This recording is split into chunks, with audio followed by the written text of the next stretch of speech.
నమస్తే, welcome to burning topic. This is Tejaswi.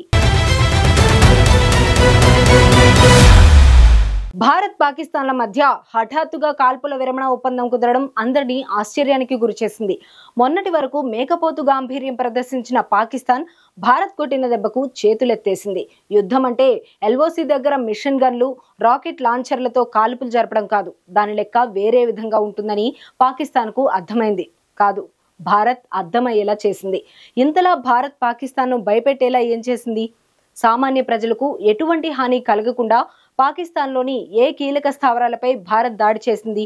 ఈ దాడులు పాకిస్తాన్కు వెన్నులో వణుకు పుట్టించడానికి కారణమేంటి?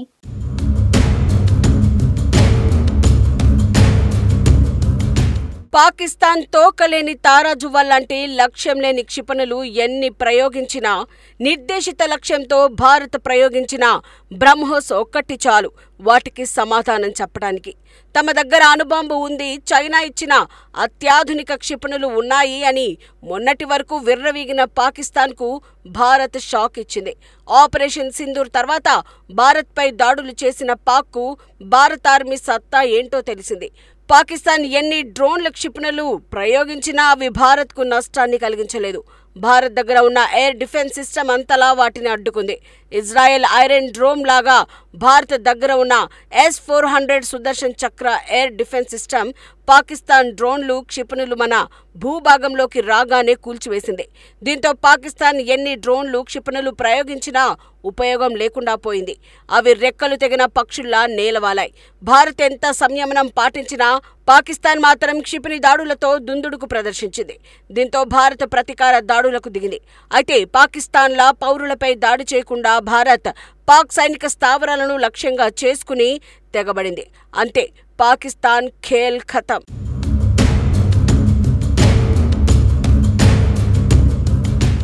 ఎక్కడ కొడితే పాకిస్తాన్ దిమ్మ తిరిగి మైండ్ బ్లాక్ అవుతుందో అక్కడే భారత్ కొట్టింది. అది కూడా సరైన ఆయుధంతో. అంతే, పాకిస్తాన్ చేతులెత్తేసింది. పాకిస్తాన్ అధికారిక రాజధాని ఇస్లామాబాద్ అయినా పాలన మొత్తం జరిగేది రావల్పిండి నుంచే. ఇక్కడ చక్లాలాలో ఆర్మీ చీఫ్ ఆఫీస్ నుంచి అన్ని రకాల సైనిక ఆదేశాలు వెళ్తూ ఉంటాయి. శనివారం తెల్లవారుజామున పాక్లోని ఈ కీలక సైనిక స్థావరాన్ని భారత్ లక్ష్యంగా చేసుకుని దాడులు చేసింది. ఇక్కడ పాక్ వాయుసేనకు చెందిన మొబిలిటీ కమాండ్ ఉంది. దీంతో పాటు గగనతల రిఫ్యూలర్ ట్యాంకర్ ఫ్లైట్లు, హెవీ లిఫ్టర్లు ఇక్కడ ఉన్నాయి. ఇది పాకిస్తాన్కు భారీ షాక్. రక్షణ శాఖకు చెందిన కీలక స్థావరానికే పాక్ రక్షణ ఇవ్వలేకపోవడం పాకిస్తాన్ ఎయిర్ డిఫెన్స్ సిస్టంలో లోపాలను క్లియర్గా తెలియజేస్తోంది.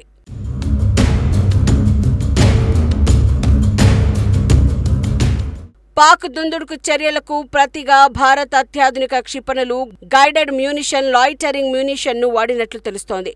వీటితో రఫీక్, మురీద్, చక్లాలా, రహీంయార్ ఖాన్, సుక్కూర్, చునియన్, పర్సూర్, సియాల్కోట్ స్థావరాలపై మన యుద్ధ విమానాలు దాడులు చేశాయి.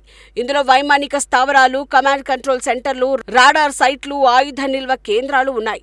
భారత్ వాడిన బ్యాటర్లో హ్యామర్ గైడెడ్ బాంబులతో పాటు స్కైల్స్ క్షిపణే కాకుండా బ్రహ్మోస్ మిసైల్ కూడా ఉందని అంటున్నారు.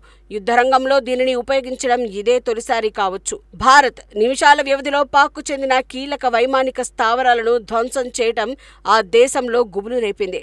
పంజాబ్ ప్రావిన్స్లోని రఫీకి వైమానిక స్థావరం షార్కోట్లో ఉంది. పాకిస్తాన్కు చెందిన అత్యాధునిక విమానాలు ఇక్కడే ఉంటాయి. ఇది ఇస్లామాబాద్కు 337 కిలోమీటర్ల దూరంలో ఉంది. 10,000 అడుగుల రన్వే ఇక్కడి ప్రత్యేకం.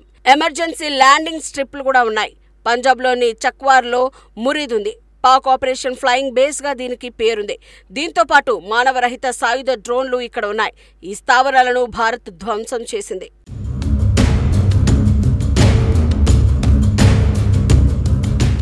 అలాగే పాక్ రాజధాని ఇస్లామాబాద్ కు అత్యంత సమీపంలోని రావల్పిండిలో చక్లాలా వైమానిక స్థావరం ఉంది. పాక్ కీలక జనరల్స్ ఇక్కడే ఉంటారు. ఆర్మీ చీఫ్ అసీం మునీర్ కార్యాలయం కూడా చక్లాలోనే ఉంటుంది. పాకిస్తాన్ అధికారిక రాజధాని ఇస్లామాబాద్ అయినా పాలన మొత్తం జరిగేది రావల్పిండి నుంచే. ఇక్కడ చక్లాలో ఆర్మీ చీఫ్ ఆఫీస్ నుంచే ఆదేశాలు వెళ్తూ ఉంటాయి. దీంతో పాటు గగనతల రిఫ్యూలర్ ట్యాంకర్ ఫ్లైట్లు, హెవీ లిఫ్టర్లు ఇక్కడ ఉన్నాయి. పాక్లోని ఈ స్థావరాన్ని భారత్ లక్ష్యంగా చేసుకుని దాడులు చేసింది. ఇక్కడ పాక్ వాయుసేనకు చెందిన మొబిలిటీ కమాండ్ ఉంది. ఇతర క్షిపణులతో పాటు బ్రహ్మోస్ను కూడా పాక్పై భారత్ ప్రయోగించిందని చెబుతూ ఉన్నారు.